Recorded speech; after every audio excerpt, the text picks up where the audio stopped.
you know how in the past everybody watched the skies, and that's how they knew Christ was coming, and that was a sign.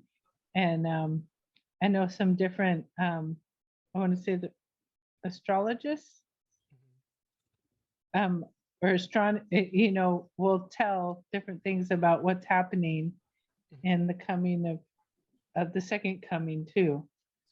Just Yeah. curious. No, I think it's a good question. And it's not wrong to say that God has used that in times past. I mean, look at the wise men who looked into the sky and saw the Star of David and traveled from Babylon to Bethlehem to try to find this Messiah. They were reading the signs of the sky. And some even, let's see, is it this one? Some people even look at the first dispensation or the antediluvian dispensation and believe that that's how God communicated some of his truth in constellations. I think Chuck Missler, he has some good studies on that. Some of his sermons are about 2 hours long. I guess I'm saying that, but I think we're at the 1.5 hour mark here. But I mean, if you can get through them, they're really interesting. Some of his sermons on Genesis, or what's his name?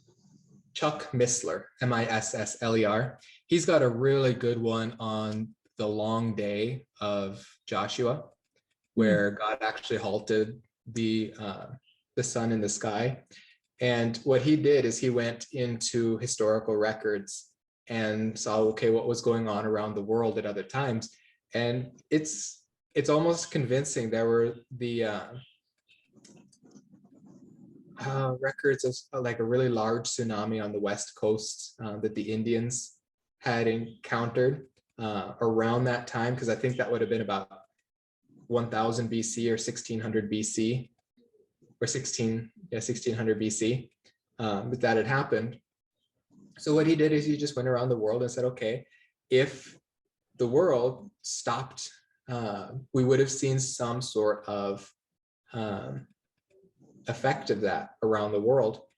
And he's got some pretty convincing stuff there, and he's pretty careful with how he words it. He says, now I'm not preaching this, I'm just letting you guys know that this kind of stuff is out there. But he recommended this one book that I'm yet to read because I could only find it in Italian, but I'm gonna trudge through it at some point.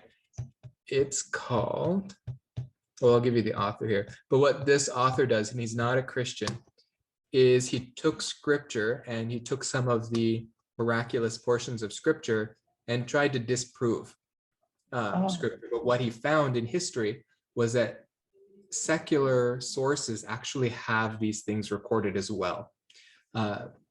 His name is Emanuel Velikovsky. And his books are Earth in Upheaval and Worlds in Collision. The Worlds in Collision one seemed interesting. I guess that's all I could say about it. Is it sounded interesting, not convincing. But I think it was some sort of a theory on how we got the moon. He's a weird guy. I can't recommend him, but it's interesting to know he's out there. So I guess what I could say is people like William Morris, they look at this time between Adam and Noah and see the constellations and think that this must have been some way that God wrote his gospel in the sky. And it's information that to us is lost, but there was still memory of it in places like Babel. So when they build this tower for worshiping stars or for reading the stars, it was part of their occultism. Astrology was that what they're doing is they're feeding off of this memory of the old way of doing things.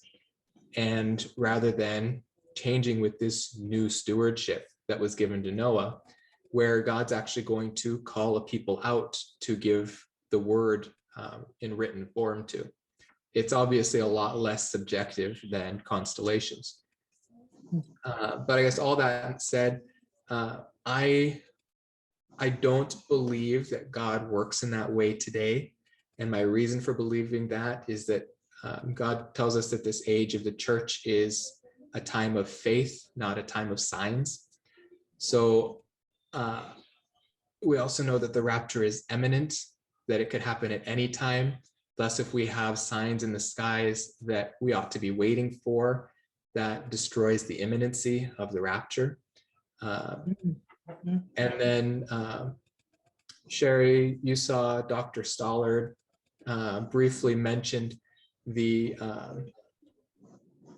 what was it? In Joel, in between Joel and Acts, talking about the moon turning red and the sun turning dark. And it was an incomplete fulfillment of the prophecy in Joel. But most will look at Acts and say, okay, all of that thing in Joel is fulfilled. But the moon and the stars and the sun were not affected in Acts at Pentecost. So that sign is still waiting for a future fulfillment.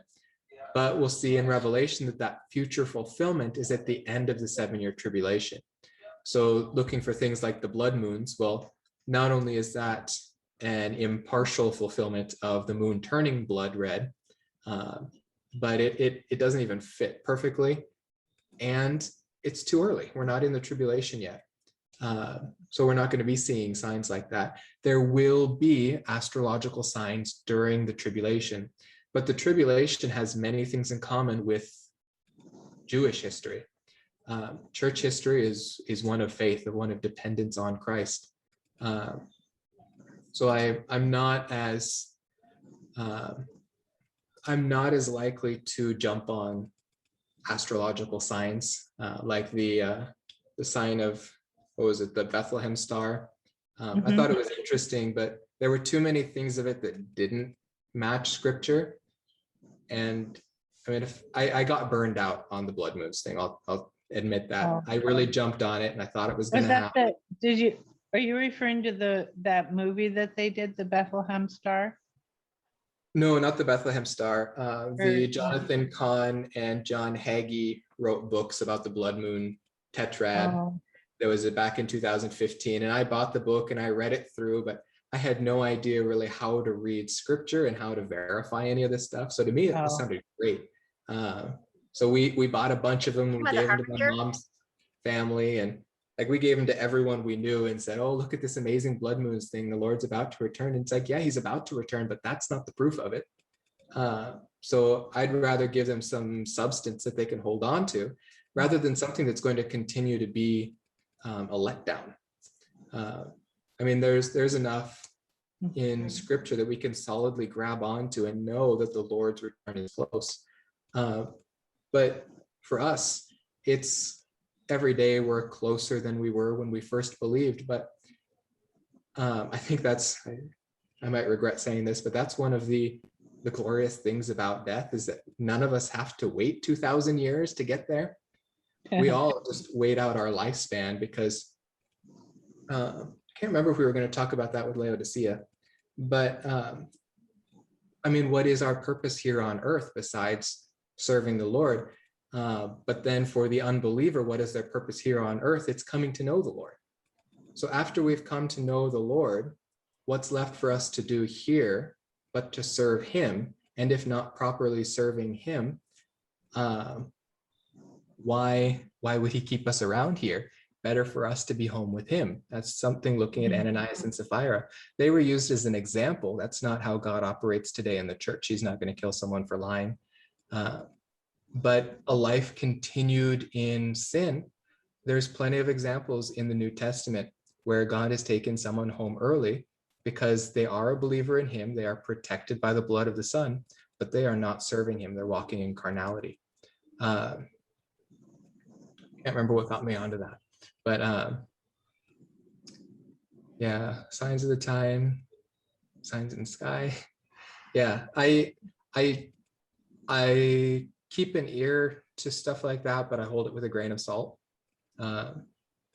Same reason I don't jump on the feast as the time of the return of Christ, because we're waiting for the rapture, which is a church promise.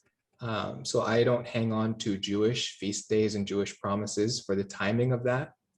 I would look at the feast days possibly for the ratifying of a covenant between Israel and the Antichrist. Definitely for the return of Christ. The Feast of Trumpets at the end of the 7-year tribulation. I do think that would probably align with the return of Christ. But the rapture and the ratification of that covenant aren't necessarily on the same day. Probably they're not on the same day. So I think it could happen relatively within that time period, but if it happens in the spring, I'm not going to be surprised. If it happens in the winter or summer, I'm not going to be surprised. There are a lot of Christians who basically get themselves spiritually ready right before September because, well, this is the Feast of Tabernacles, or let's not, because they think, oh, well, this is the time of the year that the rapture is going to happen. And they'll use verses like, we don't know the day or the hour. Well, they say, well, we can know the relative time in the year then. It's like, well, that's not really what that Jewish phrase, that Hebrew phrase means. It's giving you a figurative turn of speech that lets you know just about the impossibility of knowing it. Doesn't mean that everything else that's bigger you can know. It means even down to the minute, we can't have any idea. And it says that not even Christ knows. So I think it's not unlike us, even me, to want to be able to put a date on this and say, well, I've figured it out, no one else has. But then we're always just left in the dust when it goes by and doesn't happen. And now, well, God isn't untrustworthy, but we are. And sometimes we'll look at God and say, well, I've trusted him so much about these things. I put a date on that day and it didn't happen, so God failed. Well, no, we failed. We didn't take seriously his word when he tells us that no one can know the day or the hour. So I do find it interesting, and I would grab a verse out of Revelation. What is it? For the time is near, and the birth pains that'll be ramping up towards the end. So I wouldn't say that the existence of signs is proof to me that the time is near, but the quantity of signs is proof to me that the time is near. But for me, I keep my eye on Israel and what's going on with Israel, because God's time clock for the tribulation has to do with Israel, not for us. So if I see him preparing them, getting them where they need to be to enter into this time of tribulation, that to me is going to be a little better proof that we're close. Things like the alignment of different alliances in the Middle East, Russia and Iran and Syria, and actually being on the borders of Israel. I mean, that's a powder keg right there. And it seems to me ripe for the Gog-Magog war. And that Gog-Magog war can happen before the rapture, but I don't think that's very likely. I know some pastors look at that Gog-Magog war from Ezekiel 38 and 39 and say, well, this can happen before the rapture. But lots of different scholars put it at any different time. Some even put it at the end of the millennium. We read Revelation 20 earlier, and it mentions Gog and Magog, but it doesn't give the parameters for the actual Gog-Magog war. So I think those nations will be involved in that rebellion, but I don't think that is the Gog-Magog war. The Gog-Magog war, where it has the dry bones coming to life, Israel coming into its own, and then being attacked by Gog and Magog, where it says God will bring down Gog like it has a hook in its jaw. And people will ask, have you come for spoil? Well, we'll go back 60 or 70 or 80 years, and the nation of Israel didn't exist. So that passage of scripture would have made no sense. But go back just 20 years, and who would have thought there was any spoil in Israel? Well, now they've found just incredibly large oil reserves.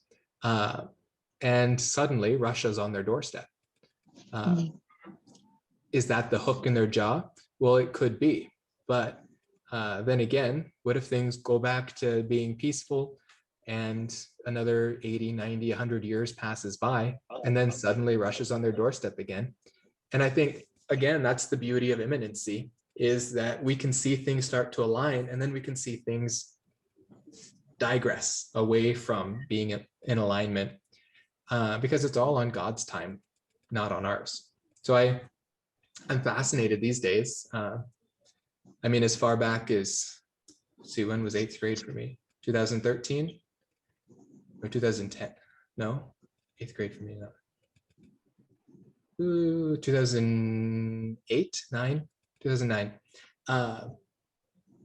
I found this prophecy news watch site, and I started watching them, and they would come out with a publication every month or 2 months. Sometimes months and months would go by, and then one would pop up in my inbox. Well, I get one almost every other day now. And there's two possibilities with that, is that they're going absolutely nuts and just grabbing anything. But the other possibility is things are just popping up all over the place that have prophetic significance, not as fulfillment, but as shadows. One pastor I like to listen to, he uses the analogy of Christmas, and he says, when you're heading into Thanksgiving, you already start to see Christmas ornaments coming out. They're preparing for when Thanksgiving is over. So when you go into a store on the Wednesday or Tuesday before Thanksgiving, you're probably going to see more Christmas ornaments than you are Thanksgiving ornaments. And think of the rapture as Thanksgiving, and the tribulation is Christmas. And I know that's really backwards thinking, at least for the tribulation, but we're going to start to see foreshadowing of the events that will take place in the tribulation. We saw in 2020 just how fast things can change. So I'm no longer of the mind that a lot of things need to be set up before that starts. But I do think we are going to see certain convergences of signs before the rapture, because the tribulation is going to be hot on the heels of the rapture. So I think that's a 15 or 20 minute answer to a very simple question that you had. Yeah, it's fascinating to see what kind of days we live in. I really hesitate to be a date setter in any way. I always like to qualify that it could be as soon as 3 minutes from now or 2 minutes from now, but it could be another couple 100, 200, even 500 years, and I wouldn't be surprised, and I wouldn't be disappointed in God either, because ultimately he's got his plan, and it's going to work together for the best show of his glory. And that's ultimately what we want. We want his glory. So if he can bring more glory to himself by rapturing us 500 years from now, all the better. I'm glad to live out this life serving, just as Paul, running the race to the end. And I think we all should be wanting that, because we're not running for nothing. We are building up our treasure in heaven that will be for his glory. And if that's the purpose of all of history, we might want to get on board with that purpose. Normally, I don't quote the Westminster Confession of Faith, but their chief end of man is to glorify and enjoy God forever. And I think that's very accurate. The glory of God is the ultimate purpose of history. Mm-hmm.